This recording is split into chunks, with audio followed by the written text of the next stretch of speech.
And information that will go a long way in transforming your day, the week, and also your career.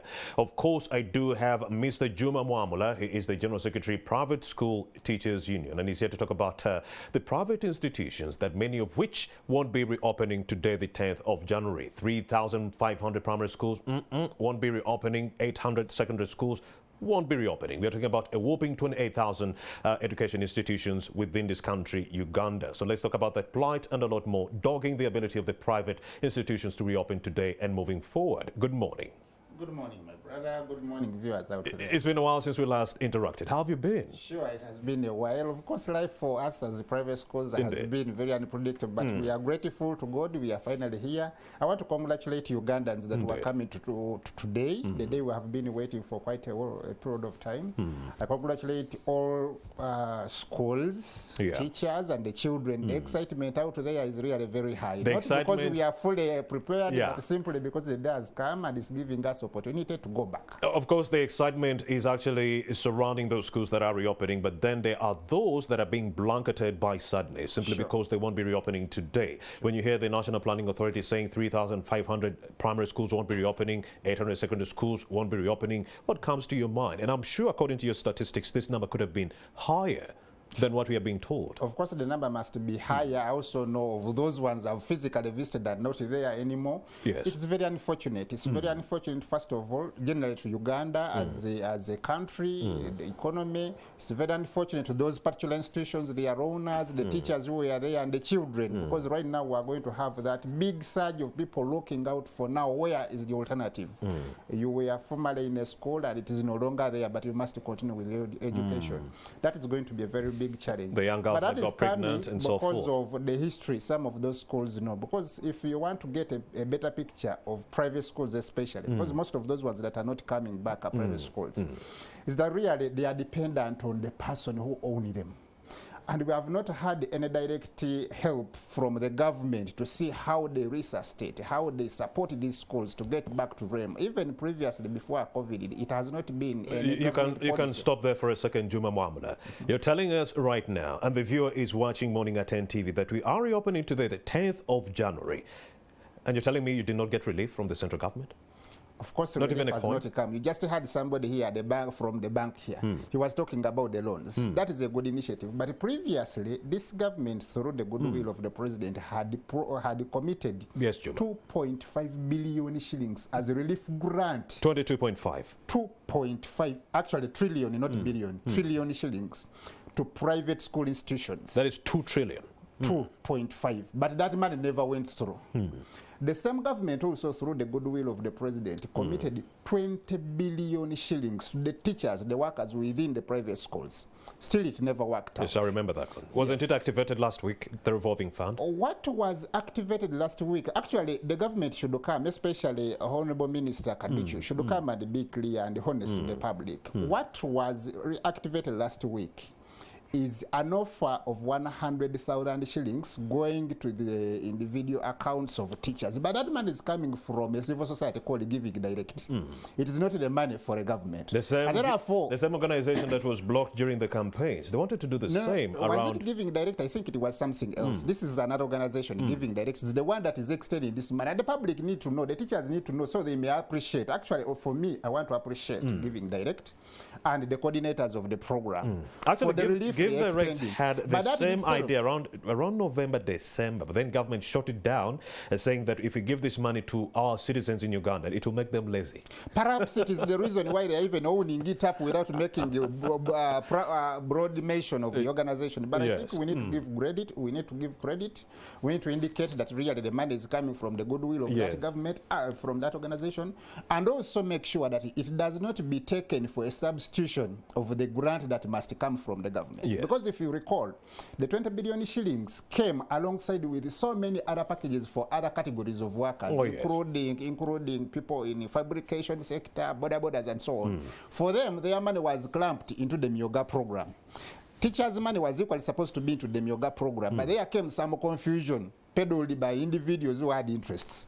And so the money was drawn away from that Myoga fund to something else. So the money was budgeted, was allocated by the government of Uganda, perhaps by the parliament, and it was apportioned. So if it is not put to the use for which it was made, it means there is a misuse. Therefore, this money coming from other sources should not be taken as a substitution for the other 20 billion shillings. The 20 billion shillings should be given to the teachers, and let teachers be able to have a better life. Even then, the 100,000 shillings, honestly, in this current situation, is nothing serious. It's a drop in the ocean, for somebody who has been overdropped. It's just a drop in the ocean. 2 years minus, you know, being in class, teaching students and getting some kind of money. All the forms of frustration. Shillings. People sarcastically do put those very bad shoes, very bad shirts, and so on, trying to indicate that this is how the status of teachers are. So just imagining a simple budget of somebody having a new shirt, a new trouser, a pair of shoes, the 100,000 shillings is not even enough. Then let's paint a picture for the government to show them how insufficient this 100K is. Juma Mwamula, how were the private teachers affected by this COVID-19 pandemic in the last 2 years? Talk to us about that.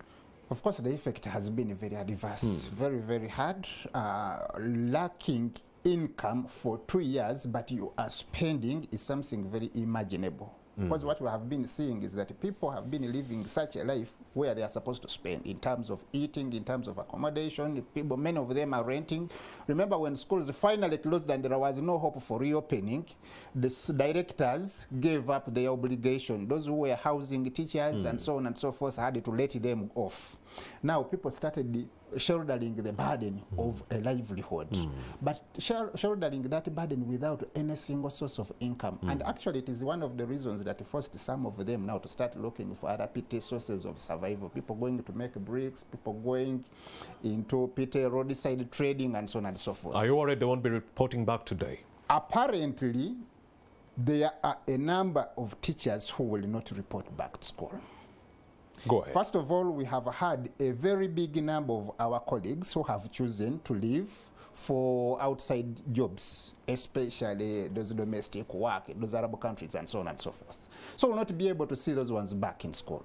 But even those who are locally here, given the desperate nature of engagements in many of the schools, schools are paying too less. Many of them pay very irregularly. Many of them even default the payments. So for the teachers who have found other alternative means, they may choose to concentrate on their businesses. The other thing that is very important is that the public and the government has indicated to the teachers really that it will only matter at a moment when schools have reopened or when they are about to reopen. Because at that time, we really raised the song of the suffering and so on and so forth. But our response was largely in words. We were given promises and so on and so forth, but nothing tangible ever came through. You know, in public institutions, everybody know that for you to be better, if you are a teacher, it's about your efforts. Indeed. Better off if you have other alternative sources where you can really earn, support your family, support yourself, than thinking of being helped. Of course, Juma, it is this platform, Morning at NTV, that sounded the alarm about the possible high levels of teacher attrition that might befall the nation, because public teachers somehow received some kind of funding from the government. They were receiving salary from the start up to the end. And then we advise government, how about the private institutions and the teachers? Won't you, as government, work out a plan to ensure that you also give them some kind of money so that when we go back to the reopening, they're not grappling that much? Do you believe there is goodwill from the government and politicians to help private institutions? There has been a lot of goodwill from the person of His Excellency the President, because when he made those offers, really it was his own personal advice. By the way, it started at a time when he was first light that all teachers were well off. If you recall, at such a time when schools were giving support, food relief, and so on and so forth, the president had earlier been told exempt teachers and nurses because for them they are earning. So later on, when a clarification was made, out of his goodwill, really said no.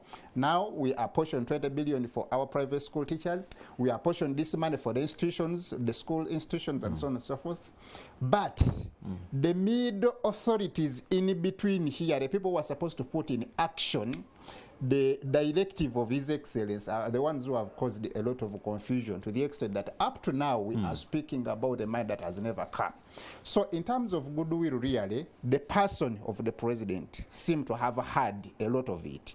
But in between here, there was a lot of politics that has not regarded teachers as a very essential group, and that is very unfortunate. All right, what do you want the government to do for you, Juma, moving forward to ensure, smooth business operations in the private institutions? First of before I all, let you go, this COVID era has given us a very good experience. We need to get back to a drawing board and replan. Start prioritizing education, and you see, prioritizing education is not about putting a lot of stringent instructions, a lot of stringent guidelines, but it's also about taking serious consideration of the players within the education system. And one of the fundamental players who really make education a better setting are the teachers. So let us prioritize teachers. Prioritize teachers in terms of legislating well for their well-being. A better teacher will always produce a better education system. Yes. All right, thank you very much, Juma Mwamula, the General Secretary of the Private School Teachers Union. And we do pray that government actually does come through and helps you alleviate the challenges dogging the full reopening of our education institutions, especially the privately owned schools. Thank you so much. Indeed. And of course, you're still watching Morning at NTV. We do traverse all the jurisdictions within this country to bring you the information that you really do clamor for. We are now in Koboko, a jurisdiction where we do have a reporter, Rashul Adidi, ready to give us details on the full reopening within this area. Good morning, Rashul. What is the latest? Rashul Adidi, you're live. Good morning at NTV. Romeo, today duty has called me to one of the schools where these learners have started reporting us the school reopening officially today. Now, Romeo, my observation on ground among some of the schools that I visited is that before you access the school compound, you are supposed to go under mandatory washing of hands and also checking of the temperature, include the learners, the teachers, and some of the guests like us who are reporters who are trying to find out how these learners are reporting back. Now, again, one thing that I've observed is that so far the first day, it's already 8 o'clock, but however, the turn-up still in most of these schools that I've visited is still very low.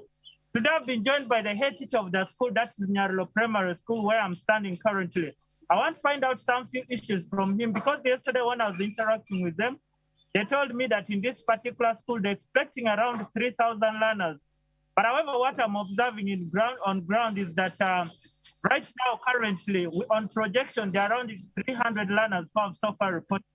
I want to find out, morning at NTV. Yes, thank Today you. we are seeing, you can look at my camera. Today we are seeing learners reporting back to school. How have they prepared, one, to see the issue of standard operating procedures, and then two, the aspect of the enrollment?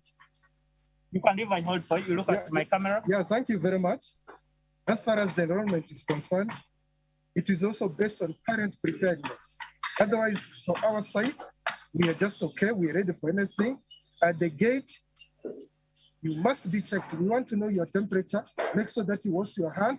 We don't compromise. And you must have a mask. That is mandatory.